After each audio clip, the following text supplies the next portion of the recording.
Ce que je voulais vous montrer, cette moto-là me sert de plus en plus comme plateforme de tournage. Et mon problème, de plus en plus, c'est la durée des batteries des appareils. Alors, ce que je vais faire aujourd'hui, ce que je vais vous montrer, c'est que je vais installer un système de charge USB à même la moto. Et comme je ne veux pas modifier la moto parce que c'est une pièce de collection que je présente dans beaucoup de réunions maintenant, et c'est une très vieille moto qui a tout près de qui a 35 ans et qui est toute originale. Tout ce que j'installe sur la moto, je dois pouvoir l'enlever sans que ça laisse de traces. Comme les interventions que l'on fait sur les œuvres qu'on prépare pour le musée. Alors, toutes les interventions faites sur les œuvres doivent être réversibles. Je dis pas que c'est la même chose pour ça, mais je veux absolument pas modifier la machine ni faire de trou nulle part parce qu'elle a encore sa peinture d'origine et toutes ses pièces originales. Alors, je vais vous montrer comment installer un kit USB là-dessus. Ça sera pas bien long. C'est parti, on commence! Alors, je me suis équipé d'à peu près toutes les pièces que ça me prend. Il reste seulement à installer. Et c'est parti! Une des premières choses que je dois faire, c'est déterminer où va aller le connecteur 12 volts qui va servir aux prises USB. Et comme j'ai des instruments installés dans le tableau de bord, et que le problème avec ces instruments-là, c'est la durée des piles, alors j'ai déterminé que le connecteur USB s'en irait dans cette région-ci, et puis que je pourrais brancher mes instruments directement sur la moto. Et pour des solutions réversibles, les bons vieux tailles. Donc j'ai déterminé que le connecteur irait à peu près ici. Il y a beaucoup d'équipements qui passent dans ces coins-là et je ne dois nuire à aucun des équipements. Et les connecteurs USB seront installés directement ici. On va vérifier si c'est compatible avec le tableau de bord.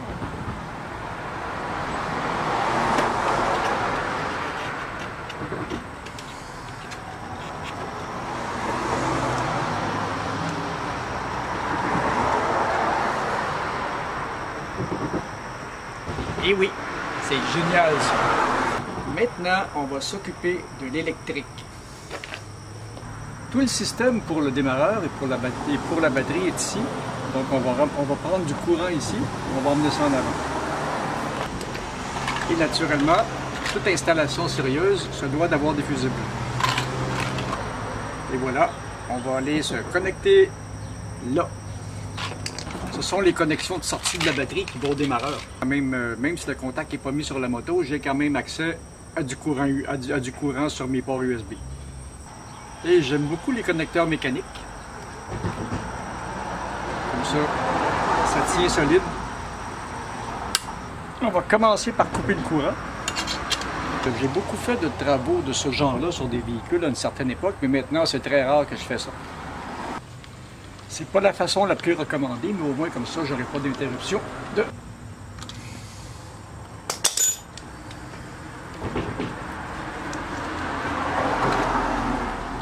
Et voilà, première étape.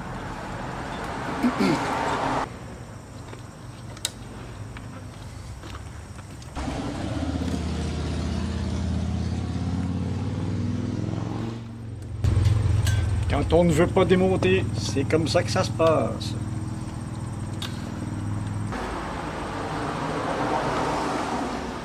On va replacer la commande du démarreur.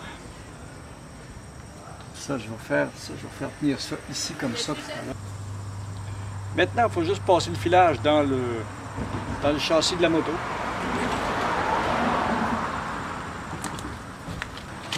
Ça ne sera pas tellement long, ça non plus. Et ça va être beaucoup plus simple que je pensais.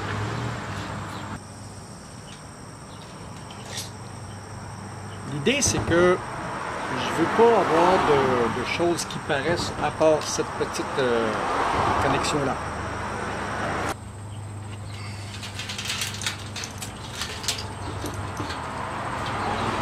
Ça va être génial, ça. On va faire ça comme ça. Et ces petites attaches-là en plastique. C'est lui qui a inventé ça.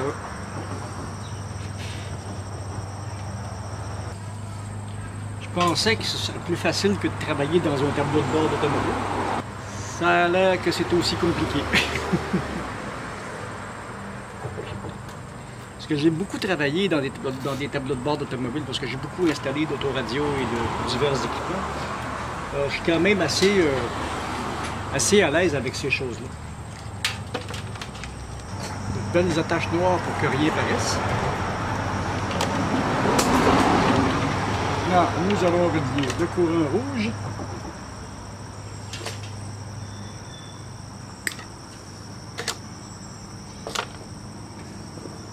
J'ai pas trouvé mes dénudeurs à fil, alors on va utiliser une vieille méthode.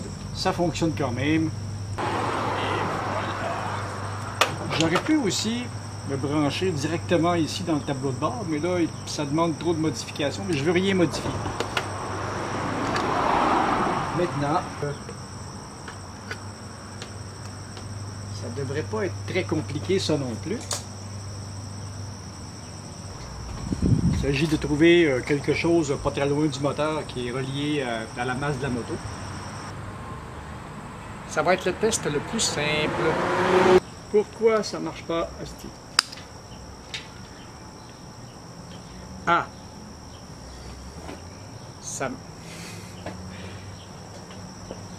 Ça marche pas parce que j'ai pas mis de fusible dans le système. Alors, normalement maintenant, ça devrait fonctionner. Et puis, pour pas tenter le diable, je n'ai que des fusibles de 3 ampères. Ça va faire le travail.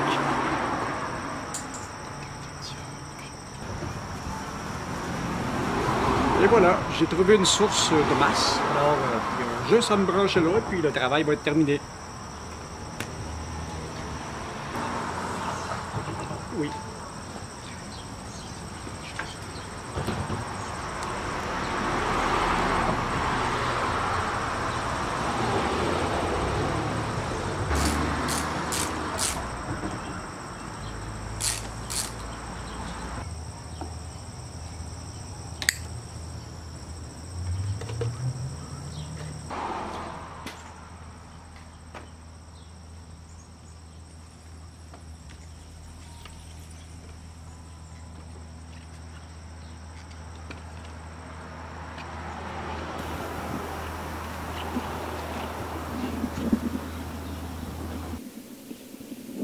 Et voilà, ni vu ni connu, juste à tout refermer ça et puis enjoy!